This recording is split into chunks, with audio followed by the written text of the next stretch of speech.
প্রিয় বাগানী ভাই ও বোনেরা, আসসালামু আলাইকুম। আমি মাহমুদ ইমরান তালুকদার আপনাদের সবাইকে আমন্ত্রণ জানাচ্ছি আমার গার্ডেনিং বিষয়ক ইউটিউব চ্যানেল গার্ডেনার ডিপোতে।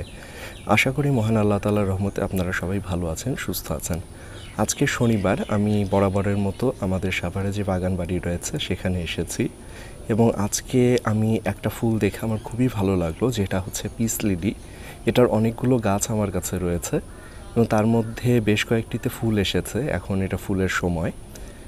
তখন আমার মনে হলো যে তাহলে আজকে পিস লিলি সম্পর্কেই আমি একটা ভিডিও তৈরি করি।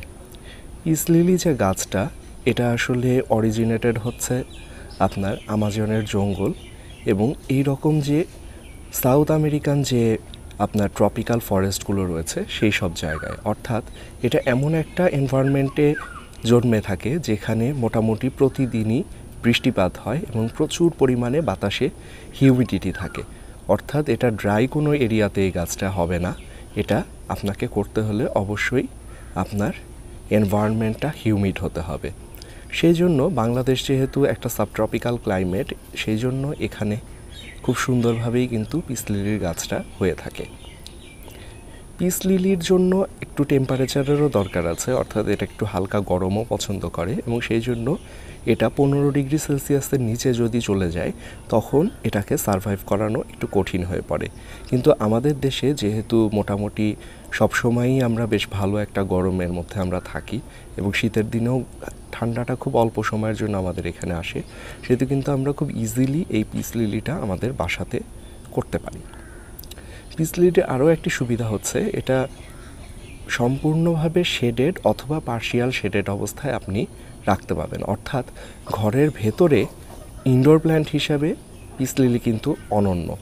এটার একদিকে যেমন সবুজ রঙের পাতা, আবার কিছু কিছু পিস লিলি ভেরিগেটেড হয়ে থাকে, যেমন আমার এই পিস লিলিটা, এটার পাতাগুলো যদি আপনারা লক্ষ্য করে থাকেন তাহলে দেখতে পাবেন যে এটার পাতার মাঝখানে গাঢ় সবুজ, হালকা সবুজ, সাদা, শ্যাওলা কালার, এরকম বিভিন্ন রঙের সংমিশ্রণ রয়েছে, যেটা কিন্তু আসলে দেখতে খুবই সুন্দর লাগে।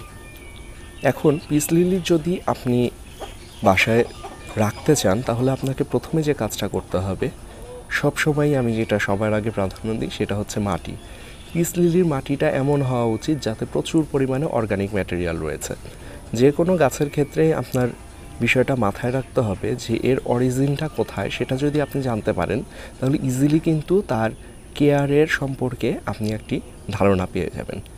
আমি আগেই বলেছি যে পিস লিলি এই গাছটা হয়ে থাকে হলো এমন একটা জায়গা যেখানে খুব বেশি পরিমাণে হিউমিডিটি আছে এবং প্রচুর পরিমাণে বৃষ্টি হয় এবং যেহেতু এটা ঘন জঙ্গল এলাকায় হয়ে থাকে সেই কারণেই এটা ছায়া পছন্দ করে এবং এর মাটিতে প্রচুর পরিমাণে অর্গানিক ম্যাটেরিয়াল থাকে। সো পিস লিলির যে মাটিটা সেটা আপনি কোকোপিট, তার সাথে পাতা পচা বা ভার্মি কম্পোস্ট অথবা গোবর সার, এই দুটো হাফ হাফ করে মিশিয়ে আপনি কিন্তু পিস লিলির জন্য মাটিটা তৈরি করতে পারেন। এবং এই পিস লিলির মাটিতে এইভাবে কোকোপিট বা ভার্মি কম্পোস্ট ইউজ করলে যে জিনিসটা হবে, মাটিটা শক্ত হয়ে যাবে না এবং এর মধ্যে অ্যারেশনটা খুব ভালোভাবে হবে।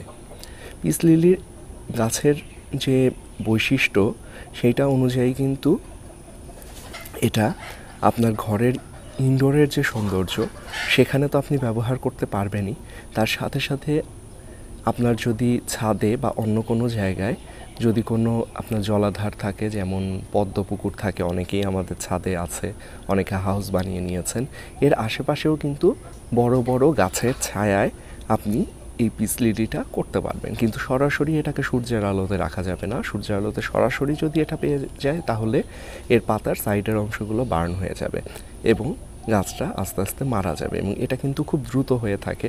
সেই জন্য এক্সপেরিমেন্ট করার এক্ষেত্রে কোনো দরকার নেই। আপনি এটাকে এমন একটা জায়গায় রাখুন যেখানে এটা বড় কোনো গাছের ছায়ায় থাকে।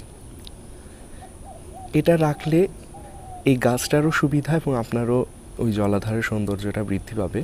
গাছটার সুবিধা এইভাবে যে যেহেতু এটা হিউমিড এয়ারটা পছন্দ করে, সো এটাকে যদি আপনি আপনার পদ্মপুকুর বা শাপলার চারি বা ড্রামের পাশে রাখেন তাহলে সেখানে যে পানিটা আছে সেটার কারণে ওখানকার এয়ারটার যে হিউমিড ভাবটা থাকে সেটা কিন্তু এই গাছের জন্য একটা উপযুক্ত পরিবেশ নিশ্চিত করতে পারে।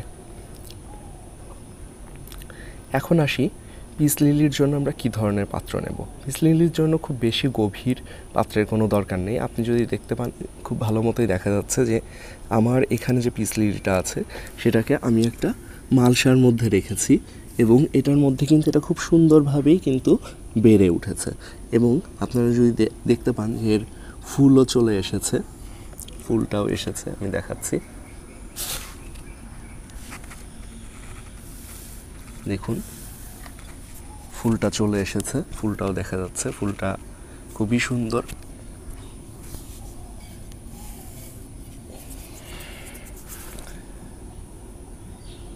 এই সাদা ফুলের যে এই যে পরাগধানীটা রয়েছে এই জায়গাটাতেই কিন্তু পরে এর সিডও তৈরি হয়। তাছাড়া এর প্রপাগেশনের জন্য দেখা যাবে যে সাইড থেকে ছোট ছোট ছোট ছোট চারা বের হচ্ছে, যেটা আপনি সহজেই আলাদা করে আবার নতুন করে বুনতে পারবেন। আর এর জন্য খুব বেশি পরিমাণে সারের প্রয়োজন নেই। এটা আপনি 15 দিন পর পর যদি খুব অল্প পরিমাণে এর ভেতরে আমরা রেগুলারভাবে যে সরিষার খোলটা ব্যবহার করি সেই সরিষার খোলটাও এর মধ্যে আপনি ব্যবহার করে দিতে পারেন। তবে খেয়াল রাখতে হবে, এটা সাধারণত আমরা 100 গ্রাম সরিষার খোল যখন 1 লিটার পানিতে মিশিয়ে সেটা 10 লিটার অর্থাৎ যেই ডাইলুশনটা আমরা করে থাকি, পিস লিলির ক্ষেত্রে এর থেকে ডাইলুশনটা আরও বেশি হতে হবে। অর্থাৎ এটাতে আপনি কমপক্ষে 20 লিটার পানিতে 1 লিটার তরলটা যদি আপনি মিক্সড করেন তাহলে যেই ঘনত্বটা হবে সেই ঘনত্বে আপনি পিস লিলিকে সার দিতে পারেন। এছাড়া পিস লিলির আরও একটু যত্নের ব্যাপার আছে, সেটা হচ্ছে যে পিস লিলির যদি আপনি সাইড দিয়ে কোনো পাতা মরা অবস্থায় দেখতে পান তাহলে ওটা ছেটে দেবেন। এটা ছেটে দিলে গাছের বৃদ্ধিটাও ভালো হবে এবং সেই সাথে সাথে আবার এর সৌন্দর্যটাও বৃদ্ধি পাবে। পিস লিলির রোগ ব্যাধি খুবই কম হয়ে থাকে। পিস লিলির যে রোগগুলো হয় তার মধ্যে হতে পারে হচ্ছে আপনার ব্রাউন টিপস, অর্থাৎ এর যে সাইডের যে অংশগুলো আছে সেগুলো ব্রাউন হয়ে যেতে পারে। এটা তখনই হয় যখন তার এই গাছের ভেতরে আপনার নাইট্রোজেনের অভাবটা কম হয়, তখন এখানে আপনার ব্রাউন টিপসের প্রবলেমটা দেখা যেতে পারে। এছাড়া আরও এক ধরনের প্রবলেম হয়, সেটা ফার্টিলাইজার অতিরিক্ত হলে সেই ফার্টিলাইজারের কারণে এর গায়ে সাদা সাদা স্পট দেখা যায় এবং অনেক ক্ষেত্রে বাদামি বাদামি স্পট দেখা যায়। এই সবগুলো স্পট যদি আপনি দেখতে পান তাহলে বুঝে নিতে হবে যে এর ফার্টিলাইজারের পরিমাণটা বেশি হয়েছে। তো পিস লিলি খুবই একটা লো নিড একটা প্ল্যান্ট এবং সেখানে আসলে কিন্তু এর খুব বেশি পরিমাণে যত্নের প্রয়োজন নেই এবং এটাকে আমরা খুব ইজিলি আমাদের ইনডোরের মধ্যে পালন করতে পারি। তো আজকে এই পর্যন্তই। এরপরে নতুন অন্য কোনো ভিডিও নিয়ে আপনাদের সামনে হাজির হব।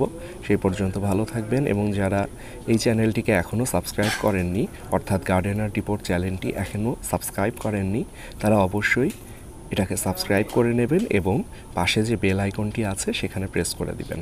তাহলে যেটা হবে, আমি এরপরে নতুন অন্য কোনো গাছ বা যে কোনো বিষয়ে যদি আমি কোনো টিপস নিয়ে আসি তাহলে আপনারা খুব ইজিলি তার নোটিফিকেশন ঘরে বসেই পেয়ে যাবেন।